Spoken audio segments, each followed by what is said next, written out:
Welcome student. Welcome to NEET biology lecture. Student, आज हम पढ़ेंगे नेक्स्ट कंट्रासेप्टिव मेथड को, जिसका नाम क्या है, सर्जिकल मेथड या स्टरलाइजेशन। ठीक है, प्रीवियस लेक्चर में हमने क्या कंप्लीट किया था, बाकी डिफरेंट कंट्रासेप्टिव मेथड को, जिसमें आपने नेचुरल मेथड पढ़ा था, बैरियर मेथड पढ़ा था। ठीक है, और भी बहुत सारे मेथड आपको पढ़ाए गए थे। तो आज हम क्या डिस्कस करेंगे, सर्जिकल मेथड को। किसको डिस्कस करेंगे? सर्जिकल मेथड को, या दूसरे टर्म इसको हम क्या बोलते हैं, स्टरलाइजेशन। अब सर्जिकल मेथड में मेनली हम करते क्या है, गैमीट के ट्रांसपोर्ट को क्या करते हैं, ब्लॉक कर देते हैं, जिसके बेसिस पे क्या होता है, प्रेगनेंसी या आप बात करो कंसेप्शन, ये क्या होता है, प्रिवेंट होता है।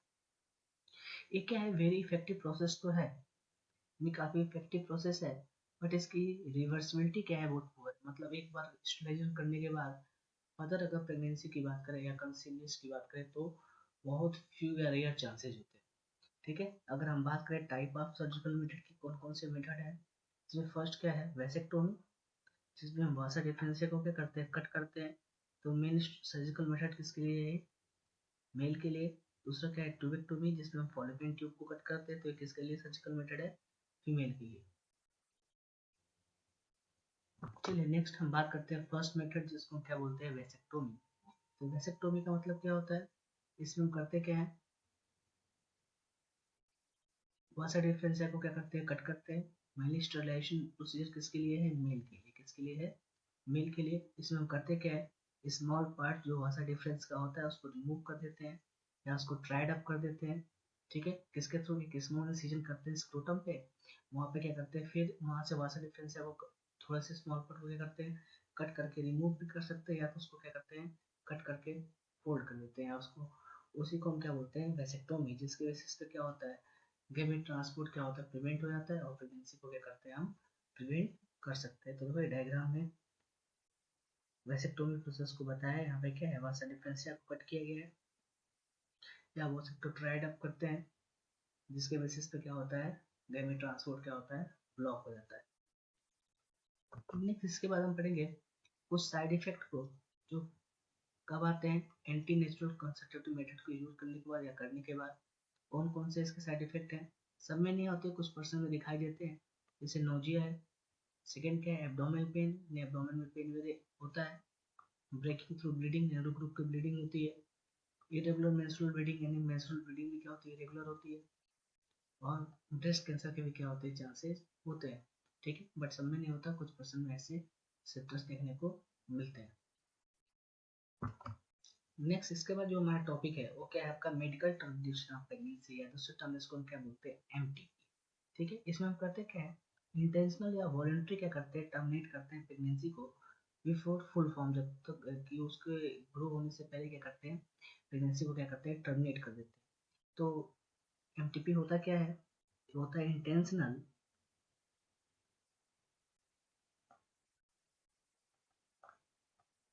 या आप बात करो voluntary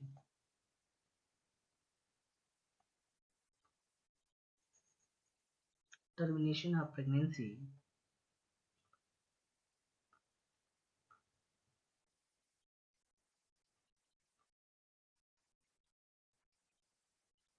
before full form.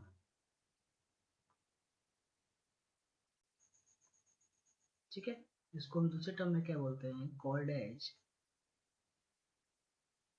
MTP, मतलब मेडिकल टर्मिनेशन प्रेगनेंसी है। या दूसरे टर्म में इसको हम क्या बोलते हैं, induced abortion.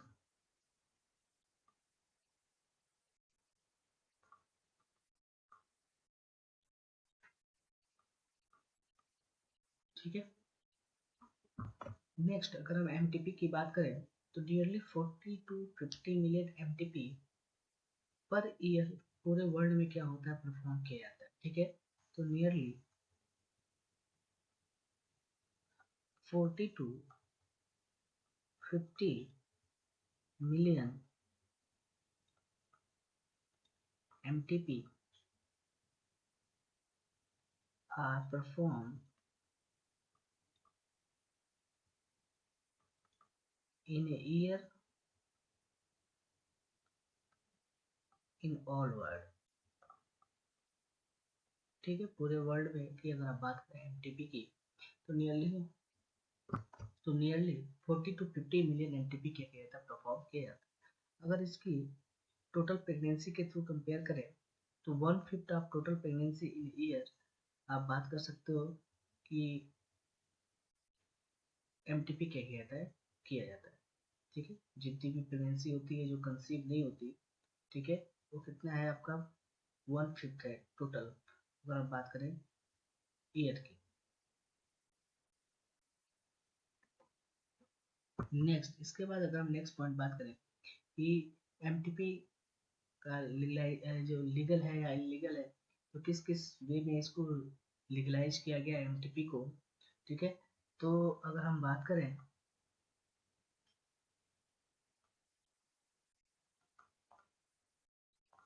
Legalisation of MTP की, तो एमटीपी एक्ट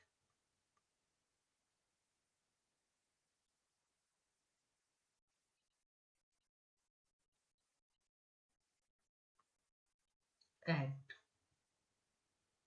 ऑफ 1971 और दूसरा इसको लीगलाइज किसके थ्रू किया जाता है, एमटीपी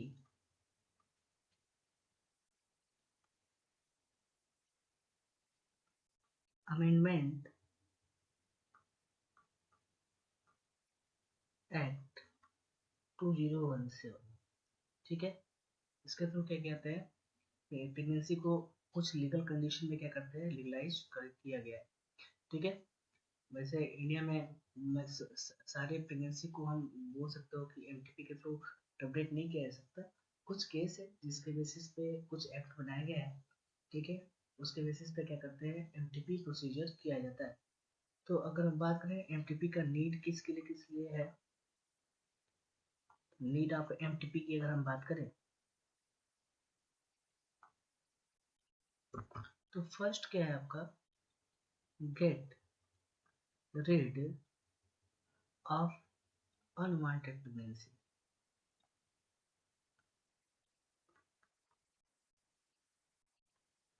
ठीक है, यदि कोई फीमेल है जो पहले से चाइल्ड उसके बर्थ किया हुआ है और सडनली आप बोल सकते हो कि ये बैरियर मेथड यूज किया या नहीं किया, उसके बेसिस पे भी क्या है ना, प्रेगनेंसी क्या होती है, अगर हो जाती है और वो प्रेगनेंसी अगर वो कंसीव नहीं करना चाहते, देन कुछ जो ये एक्ट है या आप बोल सकते हो उस कंडीशन में क्या करते हैं, एमटीपी की रिक्वायरमेंट पड़ती है और एमटीपी क्या कहते हैं किया जाता है।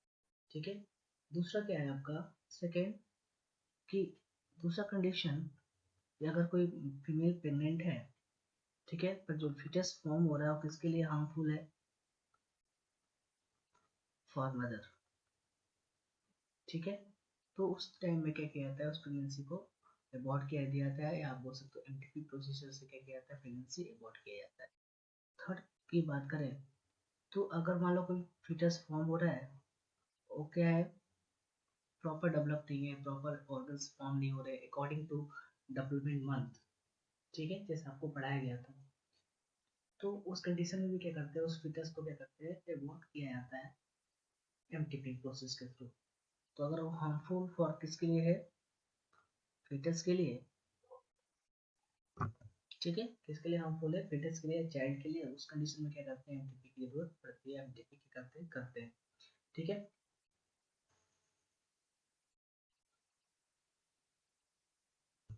नेक्स्ट अगर हम एमटीपी प्रोसीजर की बात करें, कब प्रेगनेंसी ड्यूरेशन में एमटीपी करना सेफ होता है, अनसेफ होता है, तो जो फर्स्ट ट्राइमेस्टर का एमटीपी होता है, इन फर्स्ट ट्राइमेस्टर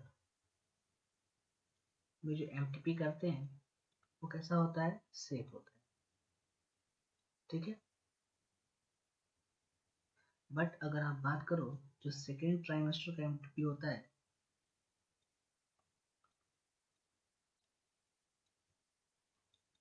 वो कैसा होता है, रिस्कियर होता है। ठीक है, तो मेनली जो एमटीपी किया जाता है एबॉर्शन की बात करो, इंड्यूस एबॉर्शन की, वो कब किया जाता है, फर्स्ट ट्राइमेस्टर में। ठीक है, नेक्स्ट इसके बाद अगर हम बात करें कि जो एमटीपी, ये तो ठीक है कुछ लीगल कंडीशन में एमटीपी किया जाता है, बट इसके मिसयूज की अगर बात करें क्या क्या चांस हो सकते हैं इसके मिसयूज में, ठीक है। तो पहला तो इसका मिसयूज किस पर्पज से लोग करते हैं, प्रीनेटल सेक्स डिटरमिनेशन में। किस पे करते हैं, प्री नेटल सेक्स डिटरमिनेशन में, ठीक है, जो इंडिया में क्या है इलीगल भी है, ठीक है, जिसको हम बोलते क्या है,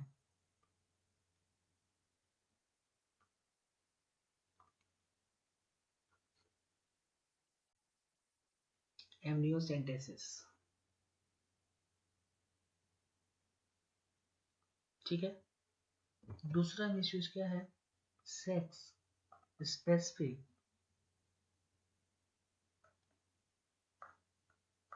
अबॉर्शन, ठीक है। जैसे सेक्स अगर पता चल गया एमटीपी के थ्रू, या बोल सकते हो उस कंडीशन में क्या करते हैं, अगर फिर कई लोग आज के आपको पता है आज के टाइम में कई लोगों को कई समाज में ऐसी भ्रांतियां हैं कि मेल चाइल्ड के लिए तो क्या करते हैं फीमेल में फीटस का सही डिटरमिनेशन करा के क्या करते हैं उसको अबॉर्ट करा देते हैं, ये भी क्या है उसका मिसयूज ही है। थर्ड अगर हम बात करें, फीमेल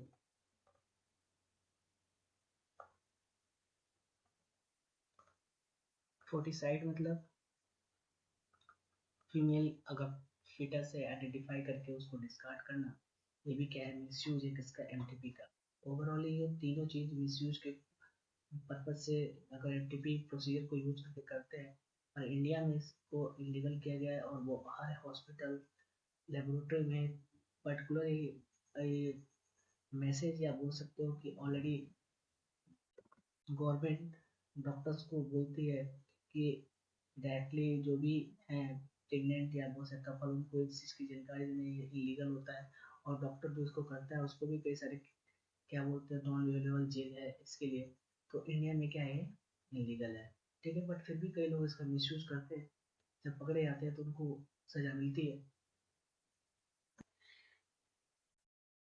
नेक्स्ट इसके बाद जो हमें नेक्स्ट टॉपिक पढ़ना हो क्या है, सेक्सुअल ट्रांसमिटेड डिजीज, ठीक है, सेक्सुअली कौन कौन से डिजीज ट्रांसमिटेड होते हैं, ठीक है, उनके बारे में पढ़ना है। तो सबसे पहले तो बात करें सेक्सुअल ट्रांसमिटेड डिजीज होता क्यों है, तो ये किसके तो ट्रांसमिट होता है, ट्रांसमिटेड थ्रू अनहाइजेनिक, या आप बात करो अनप्रोटेक्टेड सेक्सुअल प्रैक्टिस से,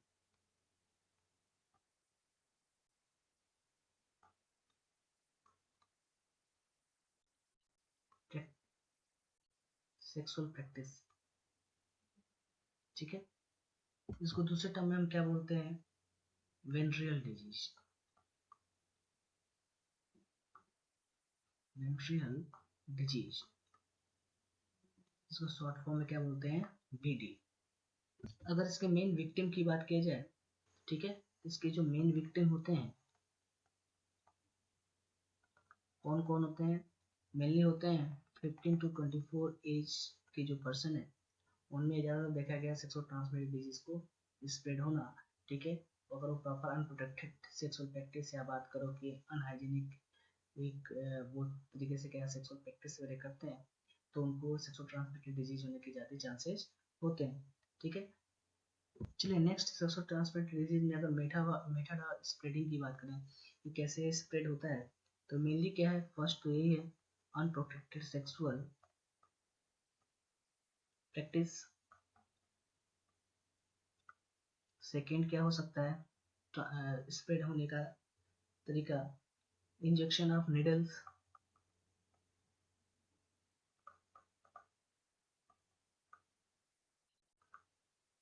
ठीक है, मीन्स जैसे अब एक ही नीडल से कई पर्सन को अगर इंजेक्ट किया गया, अगर कोई पर्सन अगर सेक्सुअल ट्रांसमिटेड डिजीज से क्या है अगर उसको है, तो बाकी पर्सन में भी क्या होगा स्प्रेड हो सकता है, ठीक है।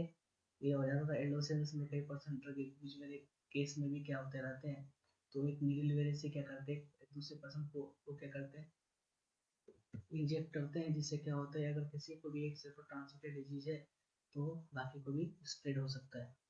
नेक्स्ट अगर इससे मेनली जो डिजीज स्प्रेड होता है उसका क्या है आपका HIV, और दूसरी बात करो तो हेपेटाइटिस बी।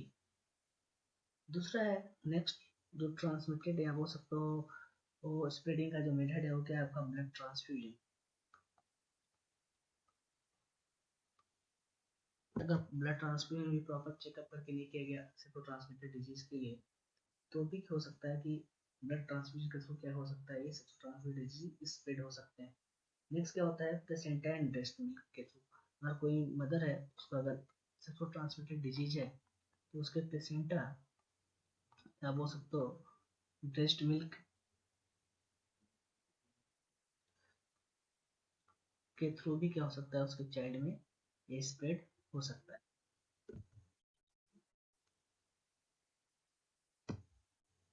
अगर हम इनिशियल सिम्टम्स की बात करें सेक्सुअल ट्रांसमिटेड डिजीज में, तो इसमें कई सारे सिम्टम्स देखने को मिलते हैं, जैसे है आपका इचिंग।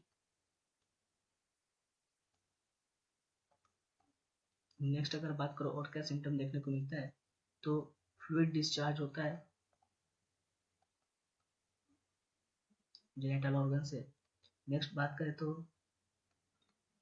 साइड पेन भी होता है। तो अगर बात करें फर्दर तो स्वेलिंग दिखाई देती है। कहाँ दिखाई देती है, इन जेनिटल पार्ट्स में। कौन से पार्ट्स में दिखाई देती है, जेनिटल पार्ट्स में स्वेलिंग होने दिखाई दे। नेक्स्ट इसके बाद अगर सेक्सुअल ट्रांसमिटेड डिजीज में प्रिवेंशन टेक्निक्स की बात करें तो कौन कौन सी टेक्निक है जिससे ये डिजीज रोका जा सकता है। तो सबसे पहला तो यही है कि avoid sex with unknown partner,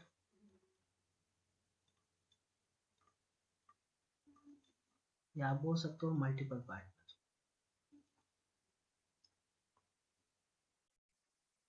ठीक है, अननोन पार्टनर के साथ सेक्स को अवॉइड करना या मल्टीपल पार्टनर का सेक्स को अवॉइड करना। नेक्स्ट क्या है, second use of condom. In condom के यूज से क्या कर सकते हैं, सेक्सुअल ट्रांसमिटेड डिजीज से प्रोटेक्ट हो सकते हैं। अगर किसी पर्सन को है तो उसको किसे कंसल्ट करना चाहिए, नहीं कोई डाउट है तो किसे कंसल्ट करना चाहिए, कंसल्ट डॉक्टर इफ डाउटफुल। अगर कोई डाउटफुल सिचुएशन है कि किसी पर्सन को सेक्सुअल ट्रांसमिटेड डिजीज है या नहीं है, ठीक है, तो उसको डॉक्टर से कंसल्ट करना चाहिए।